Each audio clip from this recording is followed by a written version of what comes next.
lunchtime radio. Sina Chamvary, the lunchtime rocker. My friends hango asiput, asinda toa coca. Yeah, takumbo spakwa nemi manzi. Papo FM pane mari, ndoka pane mafanzi. My face name my baby, and I'm my nana baba. Yango happy.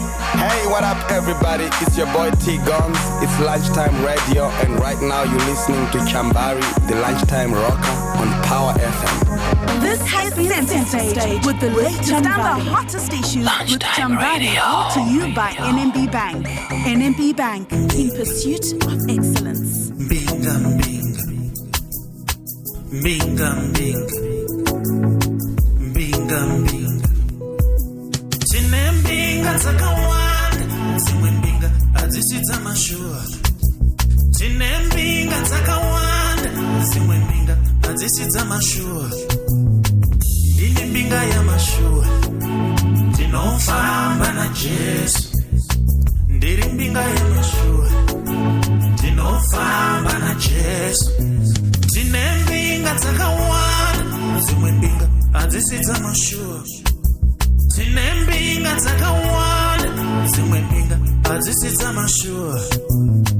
Ndine mbinga ya mashua, tinofamba na Jesu. Ndiri mbinga ya mashua, tinofamba na Jesu. Ndiri mbinga ya mashua, tinofamba na Jesu. Ndiri mbinga ya mashua, tinofamba na Jesu. Binga, binga. Binga, binga. Binga, binga. Binga, binga. I don't care what you say or think. I don't care. I don't care what you say or think. I don't care. I don't care what you say or think. I don't care. I don't care what you say or think. I don't care. I don't care what you say or think. I don't care. I don't care what you say or think. I don't care.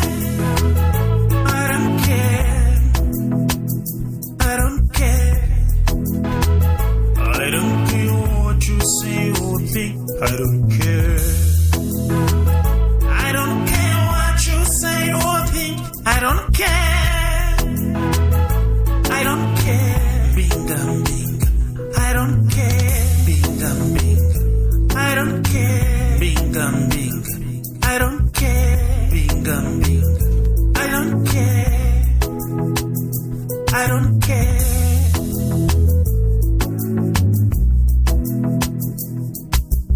Tine mbinga zakawanda, zimwe mbinga adzisita mashua. Tine mbinga zakawanda, zimwe mbinga adzisita mashua. Ndine mbinga ya mashua, tinofamba na Jesu. Ndiri mbinga ya mashua, tinofamba na Jesu. Tine mbinga zakawanda, zimwe mbinga adzisita mashua. Tine mbinga zakawanda, zimwe mbinga adzisita mashua. Ndine mbinga ya mashua, tinofamba na Jesu. Ndiri mbinga ya mashua, tinofamba na Jesu. Ndiri mbinga ya mashua, tinofamba na Jesu. Ndiri mbinga ya mashua, tinofamba na Jesu.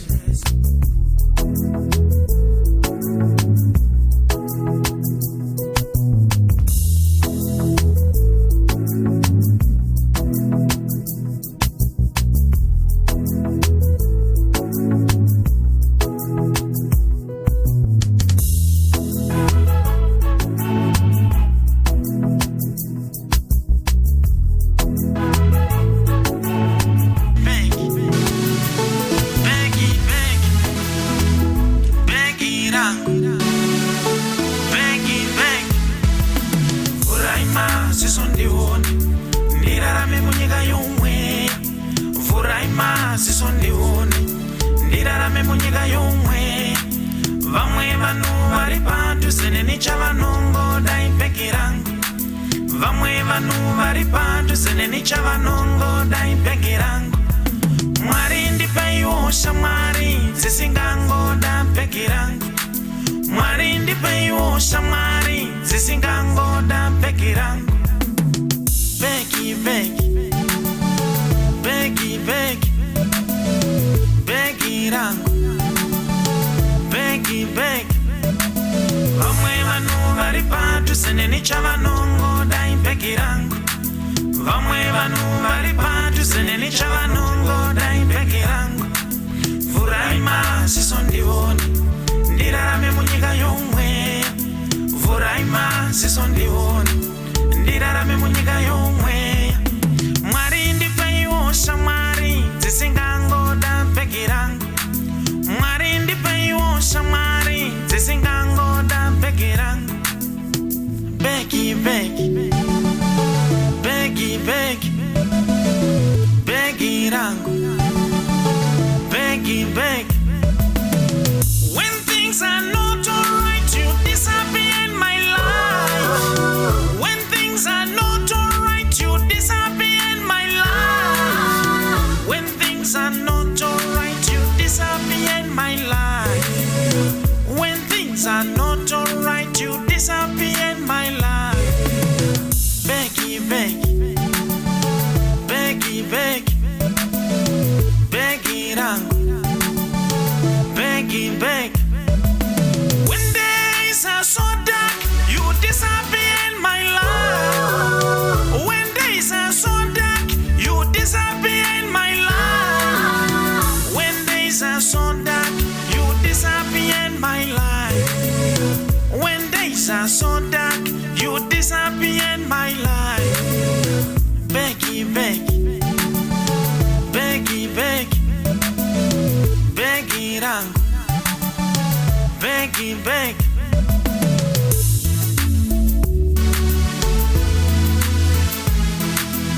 Aikona kwanza nyaya ndinoziva zvafonera. Aikona kwanza nyaya ndinoziva zvafambira. Bhegi, bhegi, bhegi, bhegi, bhegi rangu. Bhegi, bhegi.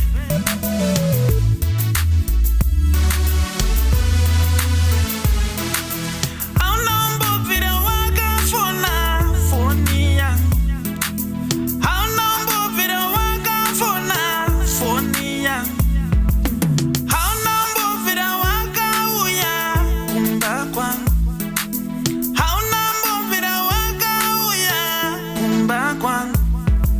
Mwari ndipeiwo shamwari dzisingangoda bhegi rangu. Mwari ndipeiwo shamwari dzisingangoda bhegi rangu. Vhurai maziso ndione shamwari dzakanaka. Vhurai maziso ndione shamwari dzakanaka. Ndipei maziso ndione shamwari dzakanaka. Shamwari dzinomira neni kunyangwe zvakaoma. Shamwari dzinomira neni kunyangwe zvakarema. Kana zvinhu zvakaoma, kana zvinhu zvakarema, mutombobatika. Kana zvinhu zvakaoma, kana zvinhu zvakarema, mutombobatika. Kana zvinhu zvakaoma, kana zvinhu zvakarema, mutombobatika. 17 minutes past 2 o'clock our time right now. Actually, 18 minutes past 2 o'clock. And welcome to another exciting edition of Center Stage, which comes through every Tuesday right here on Power FM Zimbabwe between 2 and 3 p.m. And each week, we try and get a trending personality, a popular personality into the studio so that we get to talk to them about a very, very hot and trending topic that will be involving them. And this week, we have Prophet T Freddy in the studio. But before we get to speak to him, remember this program is proudly brought to us by NMB Bank. And did you know that with NMB Connect, you can pay your bills instantly to registered billers without moving an inch? Simply select bill payments, then pick your service provider in the categories of utility, insurance, telecommunication, fuel, hospital, airlines, retail, and real estate, just to name a few. So go ahead, pay your bills today on *241# NMB Connect app or NMB Connect online, and then you get a digitally stamped receipt whenever you make your payments. And you can forget the month-end blues with NMB Connect bill payments. Pay your rent, clothing account, funeral policies, or insurance from the comfort of your home. It's instant, and you get to share or save your digitally stamped receipt, and then you can also get to for accountability purposes, you have it. So there's more freedom from your money with the NMB Connect app or NMB Connect online or *241#. So like I said earlier on, we got Prophet T Freddy in the studio, and we got to play two of his biggest bangers. Got to play You Beggy.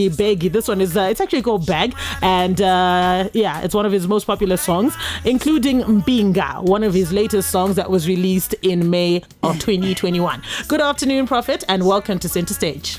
Afternoon, Chamvary. Good afternoon, Zimbabwe, and thank you for having me. It's been a long time. It's been a very, very long time since we last had you here in the studio. Yeah, quite a long time, but we thank God, by the grace of God, we are here.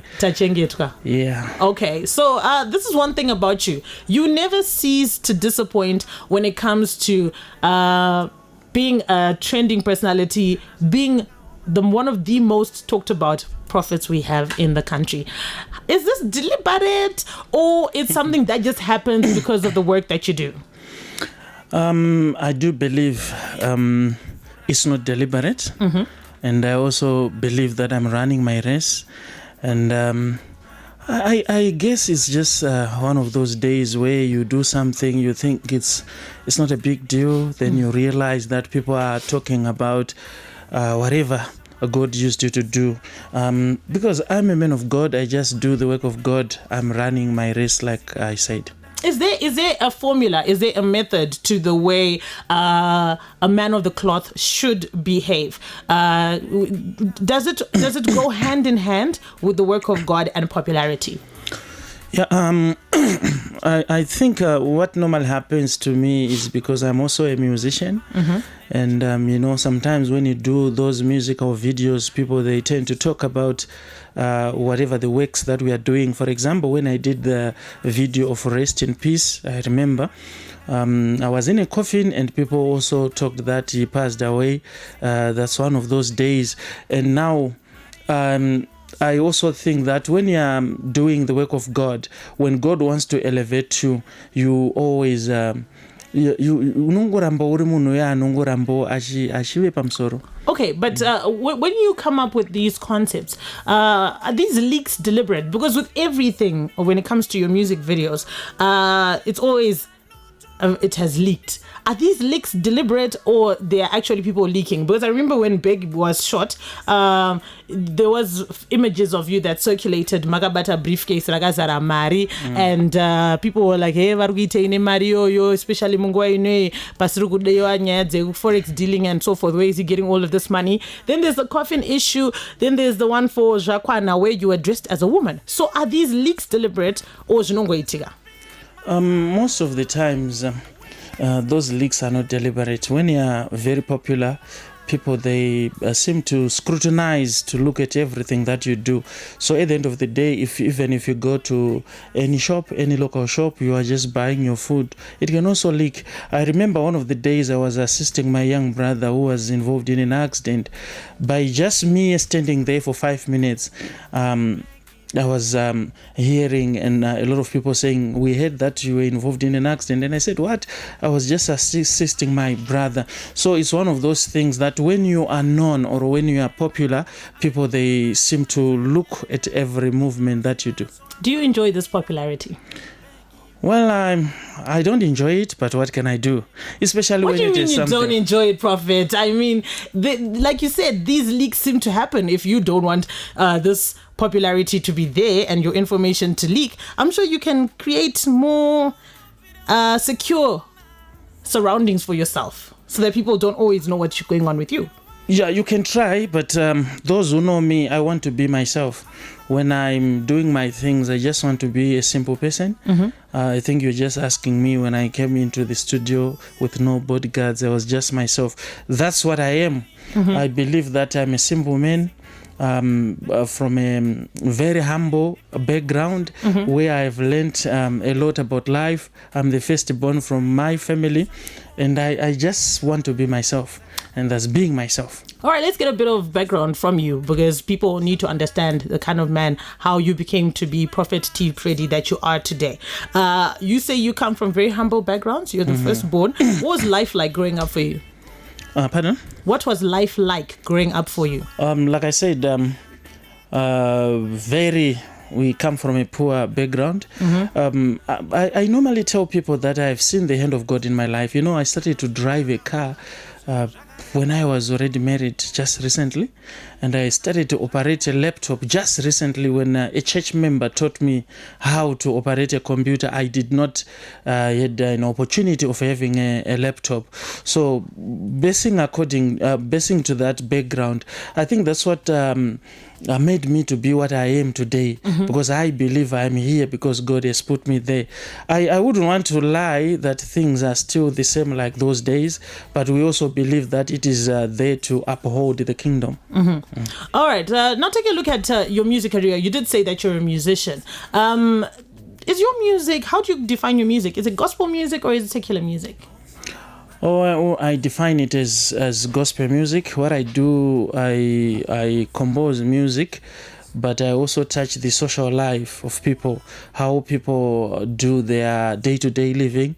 I just believe it's gospel music, but it's kind of like a different gospel music that we used to know. And I would want to say that I was also inspired by Pastor Charamba. Sometimes when I do the recordings, I visit him, I talk to him, he gives me 1 or 2 words, and the things that he normally says to me is, one thing I like about you is you are just being yourself. You don't want to appear like somebody. That's why you see that some people, they criticize the way I sing, they criticize my voice, but I will not change because that's what I am. And you seem to have a method to your music whereby you've released singles once in a while. Is there a plan for you to ever release an album?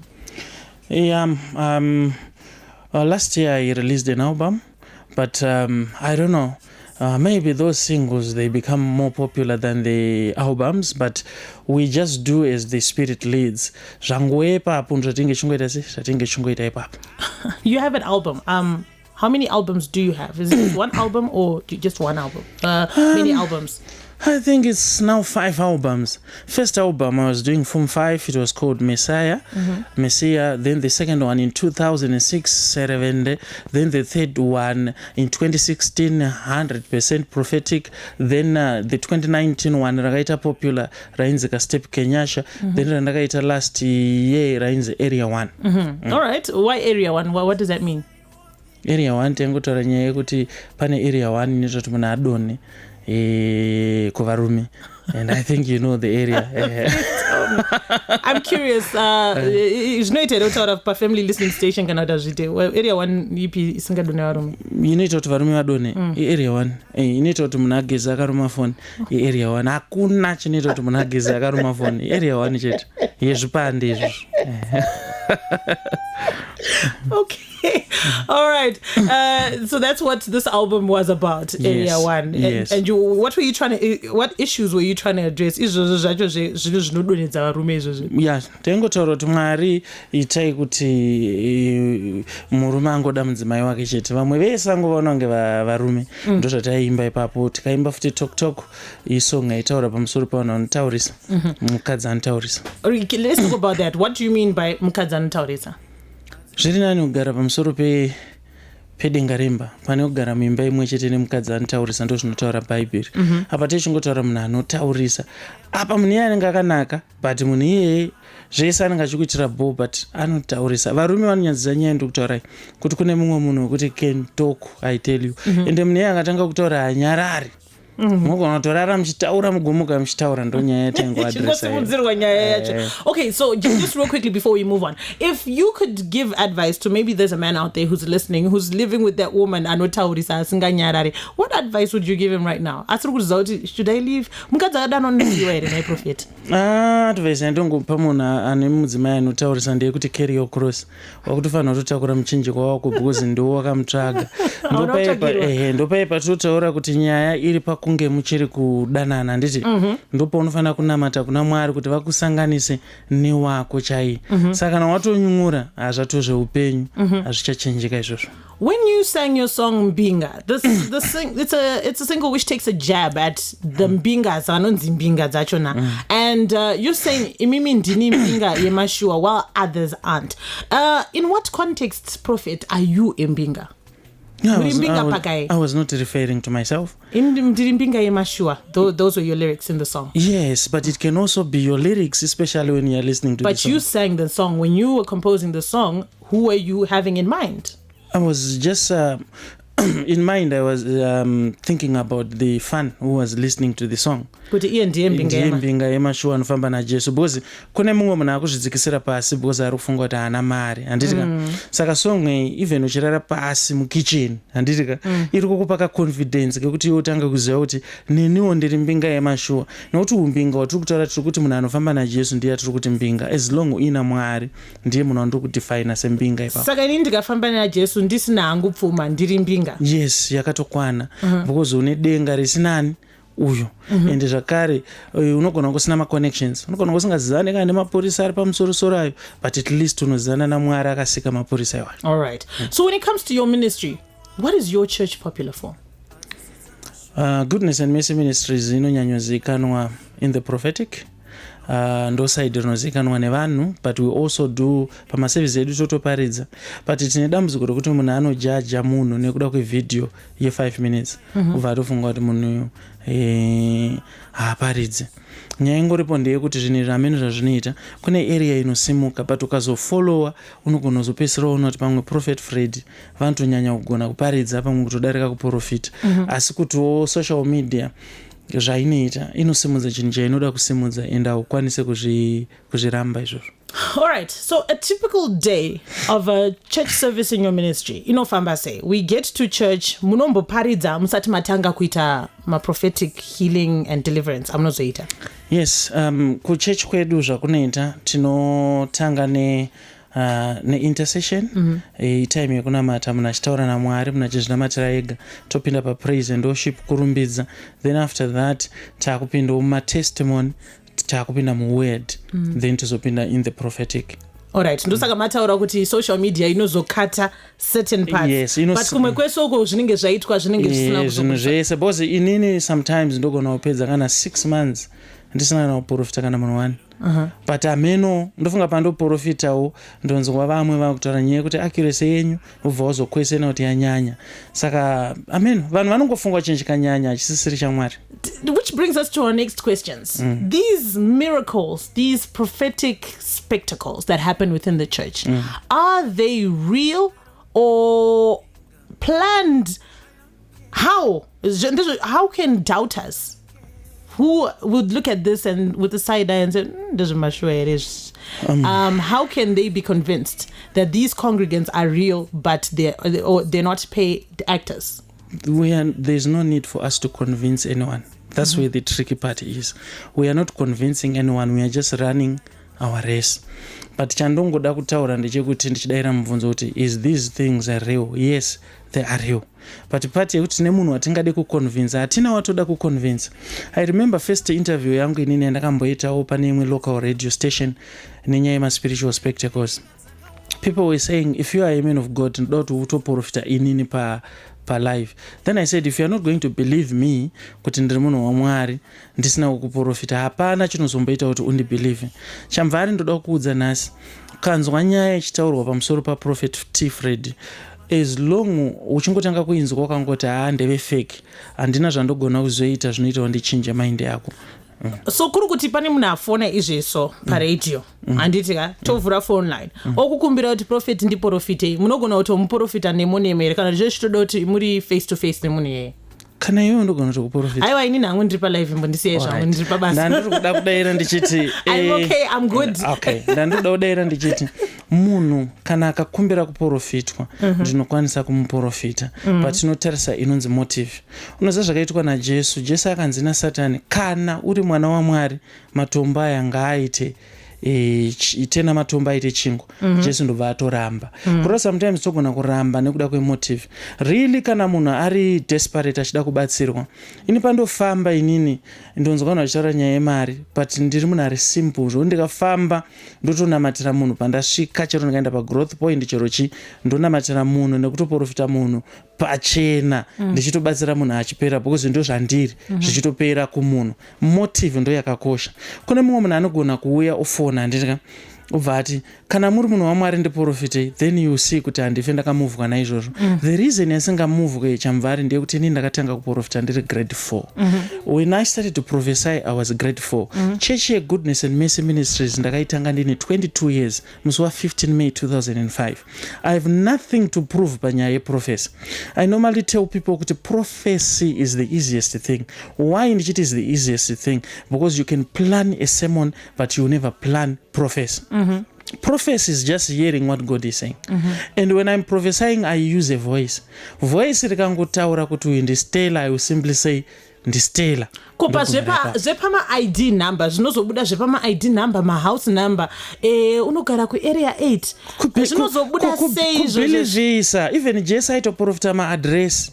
Unoziva Jesu paakatanga kudana madisciples ake ekutanga vana Nathaniel. Nathaniel anoprofitwa naJesu kunzi ndakakuziva wakagara pasi pemuti wemuonde. Muti wemuonde is representing a house. Zacchaeus ari mumuti Jesu anongomira pasi pemuti obva angoti Zacchaeus but hapana amuudza zita. Jesu obva atoprofita zita rani raZacchaeus. Saka nyaya yekuprofita inotoive neaccuracy yekuti unogona kubata madetails ese. Rega ndikuudze ukaverenga nyaya yemukadzi akasangana naJesu patsime. Mukadzi uyu anotaura naJesu pesa apa achiparidzirwa asi anenge achitoita kanharo achitoti madzibaba edu ainamata mugomo iri but ima kuti muJerusarema ndoko kunamatira aitota kaargument. But Jesu paakazopinda in the prophetic manje paakazomuprofita zvevarume vaakaita mudzimai ndo paakazomhanya akubhilivha kuti ndasangana nemunhu waMwari. Saka kana uri mufundisi Chamvary asingaprofite zvakanaka kuzodanwa nemaareas akasiyana but une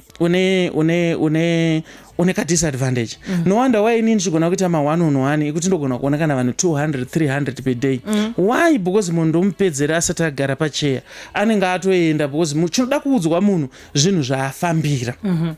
Saka ndo pamunoona paya vanhu vecomment section vandoda kubva ndadaira izvozvo. Ndo paunoona kuti unenge wakagara unenge wakagara pakeyboard uchitaipa nditika uchikomenda nditika but still uchiona kuti kwaProphet T Freddy kwakwe kwakazara. Chinosaka kuzare nyaya kuti ndiye nchibata the real issues. Kana munhu achirwara akaprofitwa zvekurwara akapora munhu iye anodzoka mangwana. Saka ende futi chimwe chinhu chinoitika ndechekuti taakutozviziva Jesu chaiye ane mamwe vanhu vaimutsvaga usiku vakaita sana Nicodemus. Pasocial media patine vazhinji vanozozvitsvaga usiku kachiti usiku tiri kuti vanotitsvaga muchivande zvinoita munhu in public they act like they don't like Prophet T Freddy but imi munozoshamisika cheche service yakazara ma 1-on-1 kwakazara. Saka namafollowers epaFacebook page kuenda pakanzi Prophet T Freddy Facebook page rangu ko vanhu kako zvimuti here. Let's ask them right now. Comment section, please hit us up right now on the Facebook, those that are live. Imbotudze, why are you following Prophet Freddy's church on Facebook? Why are you following if you don't believe in my miracles Anita Prophet Freddy? We want to go to just issue ma 1-on-1. Yes, you say murita ma 1-on-1. Jesu vakashika vakanodana vanhu vavo but he never charged them for seeing him face to face. Why are people being made to pay money to see Prophet T Freddy on 1-on-1? Number 1, 1-on-1 yakadesignwa kumunhu anoda kuzviita VIP. Notice kuchechi tokuprofita pavanhu pajekerere. And takuprofita zvata-capture zvinoenda pama-TV station edu, zvinoenda even pama-Facebook platform edu, but kune munhu anoti ina handida hangu kuprofitwa pane vanhu. Ndiye wataka createra 1-on-1. Kuti create 1-on-1 ipressure yevanhu vari kuda ka VIP kuti ndasvika pachechi hansoda kutaurwa nini pane vanhu ndokuda yangu it's outside of your normal time. Yes, apa tiri kutoitira ivavo vanhu favor. Kana vachimirira havo kungoti tingovaprofitawo sezvatinoita vamwe, isu hatina basa ne1 on 1. That's issue number 1. Issue number 2, Bible rinotaura kuti pane pfuma ndo pane moyo wako. Right. Zvazvinenge zvichireva ndezvekudai. So mumwe munhu kana achienda kumashops angonzwa kuti hapane muprofita aripo angoti regedza ndingotsambuka, haazvitori serious. Saka seed kudyara kuna vanoenda kuchechi vandoziva kuti mari inodiwa kuwekuya. But if I'm seeding $30 or whatever money I pay for 1-on-1, am I still required to then pay a tithe? Am I still required to then pay in the church? Because the dollars yo ndo yese andinayo, saka inini ndichazoti ndakuona 1-on-1 ndobhadhara mari. Ese zvamataura ndiri kuda VIP ndiri kunyara kuti ndinyaya yangu ichitaurwe pane vanhu. Kana ndazopinda muservice, am I still expected to seed again? Indasida pakukuona 1-on-1. Unotofanira kuramba uchisida kahobho ende kasingaperi. Why? Nokuti isu chatinotenda kuti chinonzi ndibva ndataura zvinhu izvizvo zvichechi yakateerera uzvinzwe Chamvary. Inini handitore mari yetithe, handitore mari offering kuchechi. Ndikuzvitaura izvi pamhepo because remember ndine vanhu vakanditarisa ka, ndine maleaders akanditarisa. Inini handitore mari yetithe, handitore mari yeoffering. They know me, I don't do that. Kuchechi ndinotobatsira chechi. Chechi haibatsire inini. Saka but vanhu vari kuzara kaprofet even kuma 1-on-1 vari kuzara, sa mari yayo iri kuenda kupi? Ndo zvandiri kutaura. Inini I work, it's a business. Ndine vana business raJesu, yes. Right, okay. Inini ndine vana vakawanda vandotendesa kuchikoro, tine macommitments akawanda atinoita seministry. Banda achida kungotaura kuti offering kana tithe patinoti ibviswa haiswi yamumwe mangu.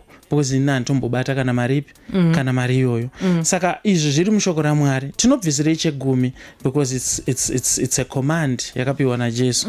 Though vamwe vachida kukriticize kuti ndeyeko Old Testament is New Testament, vamwe vachitaura kudaro handiti. But generally tinozviita nekuti tiri kuinterpreta Bible secommand yatakapiwa kunzi tiite. Saka zvechegumi izvo unotobvisa. Nechegumi manje hachina secret unotobvisa. All right. Let's move on because of in the interest of time. Can you explain the process of deliverance? What is deliverance and how does it work? Deliverance inongoreva kudzikinurwa. Sezvangoitwa Israel yakangodzikinurwa kubva kuna Faro, handitika? But yakadzikinurwa zvairwadza. Payaidzikinurwa process yacho yakanga yakatooma. Maimboitika matatya, pomboitika zvakasiyana-siyana, but vakatodzikinurwa vakaenda. Saka deliverance zvinongoreva kuti iwe wangu uine mweya wetsvina, but mweya wetsvina wabva pauri. But pane video iri kuita vanhu mistake yandofunga undofanira kuclarify. Aiwa, tichenda kumberi ikoko. Tinoda ngoti tinzwisise. We want to step by step so people understand when we say deliverance. Deliverance means kudzikinurwa, kubviswa pane zvinhu zvachikutsikirira. Yes, ungave urombo, handitika? Ingave urwere, kudzikinurwa. But unogona kudzikinurwa zvinorwadza. Nekuti deliverance inotorwadza. Zvinhu zviri kubuda mauri. Saka zvinogona kubuda zvichikurwadza. Okay, are deliverance and exorcism the same? Zvazvinoita manje, terminology iri tricky. Ndogonotadza kana kutodaira mubvunzo iwoyo. Why? Because ndinenge ndichifokasana nezvandinongozivawo. Zvakafanira kuti munhu akandobvunza kuti kune type yemadhimoni mangani, ndokutadza kutoziya. Asi chane ichiziva kungobvisa mweya wetsvina uyawe. Saka chatinozivawo ndechekuti kuchevanhu vane maitiro avo avanoita, maitiro avo. But isusu tinodeliver munhu muzita raJesu. Kana chingoti muzita raJesu tiri kuti power randinge ichishandisa ipower raJesu. Ndora ndokushandisa kudeliver munhu uyayo kuti abva ave munhu ari right. All right. So you are saying kuti you said kuti munogona kutadza kupindura mubvunzo yo, but musati mandiudza kuti zvakafanana here zvinhu izvozvi exorcism because zvese zvinosanganisana nemadhimoni kaizvozvi. Yeah, mutsauko there is no any clear cut distinction yatinganyatsoti iyi. Handitika. Difference iripo isource. Right. Chet. Kuti zvinhu zviri kuitwa kuside ripi. Ndo source. Possession and affliction. Are they related? Unoziva weakness yandinayo, I need to be frank. Weakness yandinayo ndeyekuti ini ndiri munhu yano ndofunga ndosaka ndisinganyare like handitika. Ndiri munhu wekuti zviri more technical ndogonotadza kudayira. Asi kana ndatadza kudayira zviri more technical because inde nchifokasana nebasa rangu. I believe kuti kune vafundisi vakanyatsoita theology vane madegree vanogona kukupa madefinition ese kuti chakati chakamira chakadai, but practically, like I said, it's not applicable. Saka zveshoko raMwari, it's not about how kuti unoziva mavhocabulary akaita sei, terminology unoshandisa yakamira sei. No wonder why Paul achiti, inini I don't come to you with enticing words, but I preach Jesus crucified on the cross. Okay. Saka ini zvine chekuita naJesu ka ndinokwanisa kutonyatsozviziva, but demoni kuti rabuda rakadai zvakafanana nanditolerate demoni stereki sezvinoita vamwe kuti ndogona kutaura nedemoni kwe 20 minutes 30 minutes ndichitaura naro.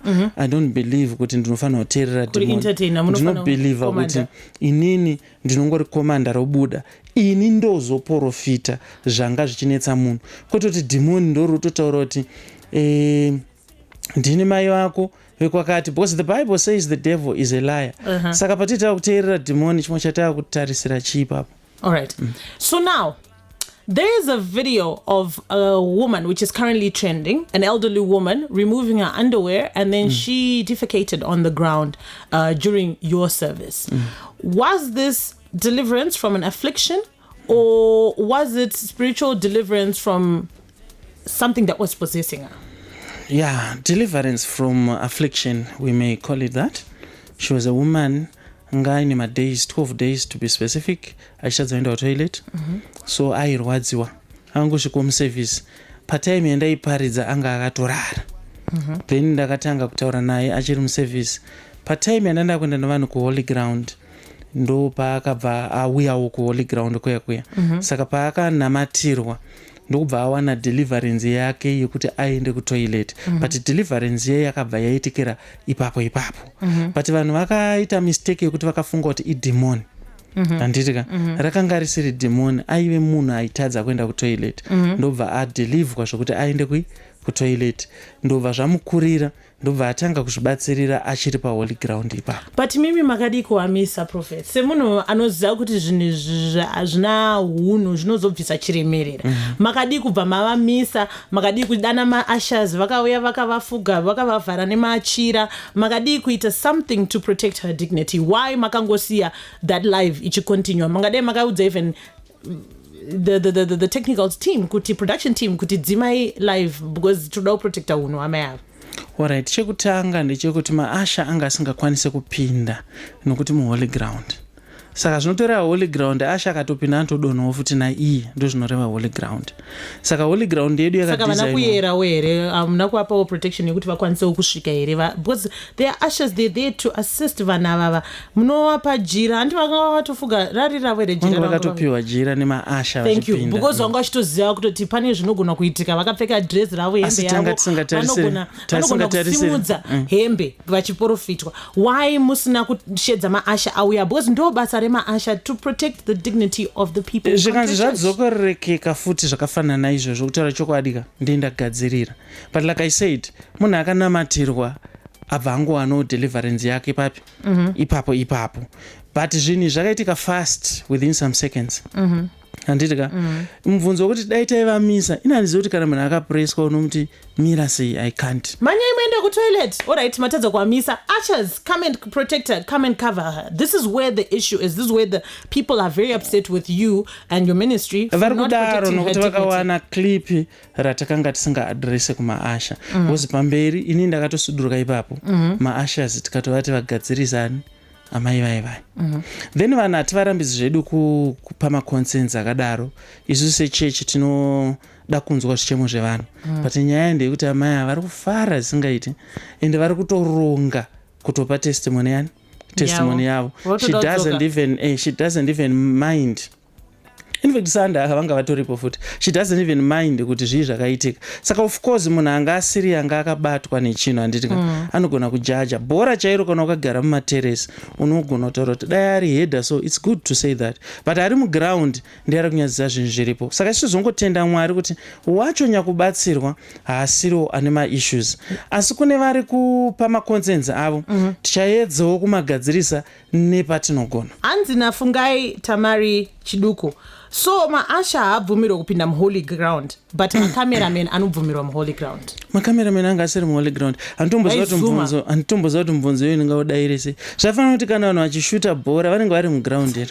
But there's cameramen that's vanenge varimo mumasides umu varimo macameraman anga arimo saka nemaballboy anenge arimo, but not actually on the playing field. Yes. All right. Holy ground inzvimbo tsvene. Saka muholy ground imomo atopinda anotodona. In fact maashas akada kutopinda vanogona kutodona ona ivo vacho because yange iri service yeholy ground. All right. So now when this all happened, who ended up having the task of cleaning up this mess? Maasha ndo basa ravo. So now vanobvumirwa havo kuchizoenda into the holy ground vonobvisa china yaitwa namaya, but they are not allowed to come and protect her and cover up. Zvakafanana nekuti tabernacle chaiye muBible yaifambwa nayo, the tabernacle of Moses, yainzi yaiyera munhu ukatopinda imomo wainofa. But yaitodzurwa kaenda inoerectwa somewhere. Kureva kuti chinenge chichishanda ipapo inyaya yezvatiri kuita panguva ipi, panguva iyoyo. Surely zvakafanana nekuti kana mumba muchicleanwa muri kungocleanwa zvetime iyoyo. But kana vanoshanda mumahotels, rekandipe muenzaniso wehotel chaiyo handitika, hamubvumidzwa kupinda muine meeting kana musiri part of it. But holy ground is holy ground. Holy ground is holy ground. Kana mataura kuti holy ground havabvumirwe. So does it switch off kuti kana mapedza kunamata that holy ground haichare to the point yekudonedza maasha, inongoyera to the point yekuadonedza when you are in there? Alright, chinonzi holy ground ka. Ipo patakatisa holy ground paitombo nembambaira dzevanhu ipapo. Patakatisa holy ground pamwe pane munhu aitomboteya mbeva dzake ipapo. Handitika. Chinoita kuti qualify kunzi holy ground. Handitika. Inyaya prayer yaitwa nemuprofita kuti nzvimbo iita sei? Handitika.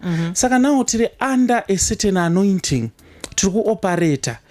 Pane zviri kutoitika ipapa handitika. Asha akapinda ipapo anokwanisa kudona, but ndini ndakapa instruction yekuti maasha aya achizopinda patime iyoyo. Saka ndikatopa instruction iyoyo, ndiri kuipa instruction iyoyo ndichitoziva kuti there is now a certain anointing iri panzvimbo asi iri kutendera vanhu kuti vapinde vasiri kumanifesta. Zvazvinongoreva ndezvekuti tikaenda panze apa pane mhepo, asi mhepo iyi unenge usingaioni nemaziso, unozoiona nemaziso kana miti yaakufamba. Saka holy ground inogara yakayera, but tinotenderwa nenyasha dzaMwari kuti izotanga kumanifesta. Kana yakumanifesta ndo pamunotanga kuona vanhu vachidona, but iyo it will remain holy. Okay, Trevlin Chenai Majawala says, I support you, man of God. That was an instant deliverance. There's people that are actually coming to support you to Joshua. Let's see. Sasha Sky asked the question, Nanzi, do you pay the ushers for their work, or it's part of ministry work? It's part of ministry work. We don't pay anyone. And munhu yanenge abva atoita zvinhu zvandakaticha musi weSunday. Ndaitaura ndichiti dambudziko rakuitika iko zvinezvi, tine vanhu vesecurity vamwe watofamba navo nevamwe vanoita basa vanofunga kuti vanofanira kubhadharwa nechechi. Isu tinoti kuchechi unenge uchisevha unenge uchisevha Mwari. Handitika. Saka pakusevha Mwari iye ndiye anokupa ropafadzo yake nekuti iwe uri kuita zvinhu zvemubasa raMwari. Hazvina kutanga nesu. MuBible chaimo madikoni nemaelders ndo raive basa ravo. Maybe wedre kuti asha rinenge riri word pamwewo ramodern. Handitika. But richingotaura zviripo. Saka maasha vanoya vachiita zvinhu pachena, hatina munhu watinopa mari. All right. Thank you so much, man of God. We're going to be opening up the phone lines 04242498654 and 02424986552. There's a question that keeps popping up in the comment section as well, and they're asking me to ask this one. Anzi, man of God, is it true kuti mimi makabatwa in an exam cheating scandal? Alright, exam cheating scandal ndakatomboidaira. Handiri kuona zvinhu zvandoresponda ndozvakafanana neizvi manje. Zvokunzi fake ichichi handina basa nazvo. Because zvokunzi uri fake ini ndakatumwa naMwari. As long Mwari acha-approve handina problem nazvo. But exam yekunzi ndakachita exam, still respect a profession here, journalism, but unfortunately they got it wrong. I've never cheated an exam, handina chekuchita. Because one, ndagara ndotogona kuchikoro. I2, I was the head boy there. History yangu ndiye kutogona chikoro. Apa chero dai ndakavharwa ndakadai ndakatoshandisa ma spiritual spectacles than kuchita. Saka I never cheated. All right. You also then spoke out on social media when this video, just sorry to take you back, on this video came out. You said that Mkoma Masimba and Tatilicious vakatomboitra china on live. So why are people how do you connect the two? Because these are social media entertainers and you're doing the work of God. Why did you decide to use those as an example? Well, payapayeka unongo wakandwa zvibhakera nevanhu. Ini ndoda kuti vanhu vanyatsoziva kuti kukanda munhu chibhakera, kuundura munhu kuri right, but kuundura munhu zvine mafacts. The point yataingotaura yaive yekuti zvinhu izvi zvikaitwa nemunhu asiri muprofita, anything chabuda pa social media vanhu mune muchiombera mukatenda 5000 muchiona munhu achitira zvisina basa, chero zvimwe zvekupenga makamutarisa motoita 5000 views muripo paya. But izvi zvekuti kune mudzimai adzikinurwa hamusi kuzvitora serious. Saka it was just a matter of telling people kuti inini handikwanise kumuvwa nemi, because nhasi uno pane imwe nyaya yekuti pane mumwe munhu akamboti akangoposta kuti mufundisi ndobva aregedza kupedzisa achida kuti varasa mvura yavanga vachinwa patebo. Asati apedza vanhu vanga vatotanga kukomenda kuti anopenga haaite, because vanhu vakatomera kukriticize munhu waMwari. Okay. But comment iyoyo I think kune vakaiona vakaona kuti hainogara kwemazuva nekuti handisirini zvangu ndakanga ndaiisa. Ndakatozorebuka vakanga vaiisa vama-admin kuti no, we don't respond to such. But the point yavaitaura, it will remain the same. Okay. Let's open up the phone lines. But before we do that, NMB Connect offers you a solution to pay your utility bills from wherever you are without waiting for a queue. Save time and money by instantly paying for your bills for yourself, friends, or family on the NMB Connect app, short code *241# or NMB Connect online. This is smart banking on bill payments. NMB Connect, your digital bank. And you can go onto the Play Store and Apple Store and download the NMB Connect app, or you can go on to NMB Connect online to make your payments. Let's go on to the phone lines. Remember, this is a family listening station, so please keep your comments clean. But please keep your comments clean, because so we want to keep it very positive. Power FM, hello? Hi, what's your name and where are you calling from?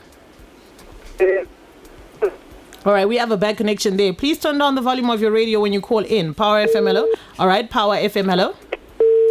498652 and 498654. We got Prophet T Freddy in the studio. Ask him your questions right now. Power FM, hello. Hello. Hello. Okay, Power FM, hello. Hello. Hi, what's your name and where are you calling from? Okay, I'm calling from somewhere.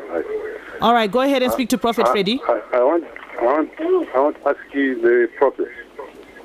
Let's see. Muvunzo wangu uri pakuti iwo tine COVID-19. But avana handitauriri kuti iwawo Prophet Freddy. Ndikutaura the whole world. Avana kutiudza kuti kuchauya chirwere chinonzi COVID-19.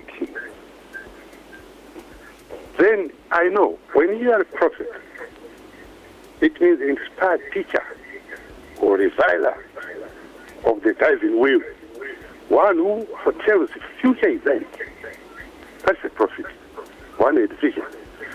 But hatina kuudzwa takangoerekana chirwere chauya neuya akaenda kuManchester achibva kuVic Falls kusvika chaparadza vanhu.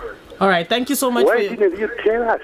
All right, we do. Like zvakaitwa neuya achitaurira vanhu vaya kuti kune mvura ichanaya vanhu hawana kuteerera, but mvura yakazonaya. All right, Babangu. Why didn't they tell us? Thank you so much, Babangu, for that comment. Ndofunga MADZINZA zvawabvunza for that question. Okay. Yeah, mbunzo wavo vari kuti hanzi COVID hatina kuudzwa kunzi ichauya. Kana muri maprofita emashuwa. Indobva ndavapindura ndichiti ivo vanogona kunge vasina kuudzwa kuchechi kwavo kwavanoenda. Asi kwedu vanhu takavaudza nekuti isu tinoti hazvibvumidzwe kuti paitike chinhu chisina kumbivira chakaprofitwa. Profesi yechirwere ichi kwedu kuchechi yakatangwa 2007 ikadzokororwa 2009 ikazodzokororwa zvakare around 2017. Isusu kumarekodzi edu zvese izvi tinazvo, saka takaudza mamembers edu. Saka ndichandokurudzira vanhu, ndizvo zvakanakira kuita baba vanoprofita ka, munogara makaudzwa zvinhu zvaakuitika.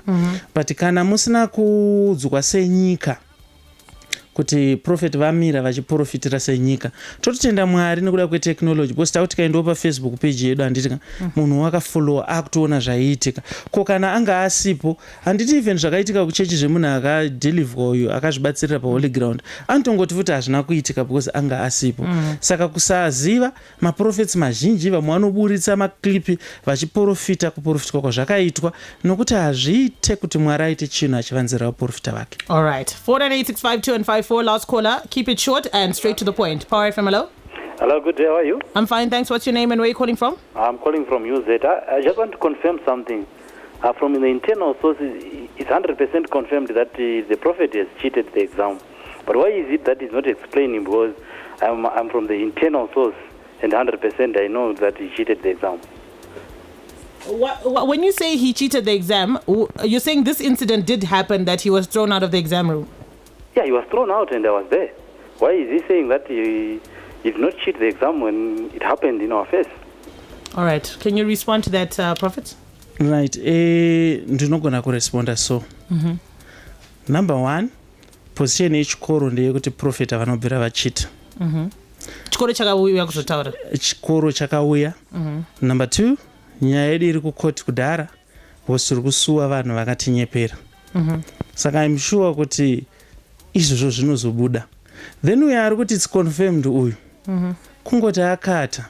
Uye zvakare kungoti pamwe mune musina marekodzi ekuti ndeyani. But hakuna kunyepa kunodarika kupi? Kunodarika ikoko. There is no need. You say in your own words this man is lying. The court. Handiti ndiri panapa here ngaangotaura kuti yaidzidza kupi. Number one, ari kutaura nyaya yekuti theology handitika. Ina handiite theology. Ari kutaura nyaya yetheology. Chinonetsa indaita sociology. Handitika. But paitaurwa ndakachita bepa retheology. Zveexam izvo zvaari kutaura izvo akabata pasiripo, dai abata chaipo. But chekutanga panouya munhu achitaura zvakadai sezvaataura uyu. Zvine zvakanaka kuti kana ari kuti ndakachita exam anga aripo, ndinogona kumuti ndechida kuprova chi, because like I said the issue already iri kukoti. But kana paina ari kuti ndakachita exam ngazvingobuda pachena because andina. Thank you very much, man of God, for coming through to the studio. Last words to the listeners that are tuned in right now.